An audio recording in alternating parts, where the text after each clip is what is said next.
ঈদের বাকি আর মাত্র একদিন। চুয়াডাঙ্গার জীবননগর উপজেলার শিয়ালমারী পশুর হাট এখনও জমে ওঠেনি। বাইরের ক্রেতা সমাগমও কম। হাটে বাইরের ব্যাপারী কম আসায় তার প্রভাব পড়েছে দামেও।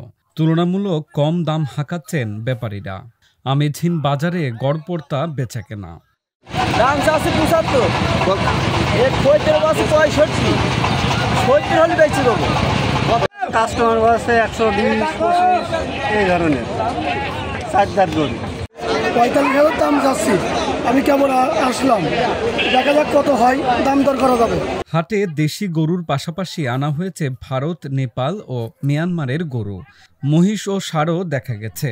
তবে হাটে ছাগলের দাম বেশ চড়া বলছেন ক্রেতারা। হাটে আসা বিক্রেতা বলছেন বাজারে ক্রেতা কম, গরুর দামও কম।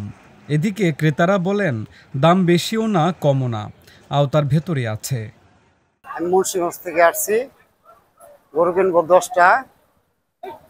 বাজার মিডিয়াম আছে, বেশিও না কমও না, আর কি মোটামুটি ভালো। মেহেরপুর থেকে আসছে, ৪-৫টা গরু কিনবো আমরা। ক্রেতা বিক্রেতা যে কেউ যেন কোনো প্রকার দালালি বা জালিয়াতি চক্রের হাতে না পড়েন, তাই হাট ঘুরে ব্যবসায়ীদের সতর্ক করেন জীবননগর থানার ভারপ্রাপ্ত কর্মকর্তা।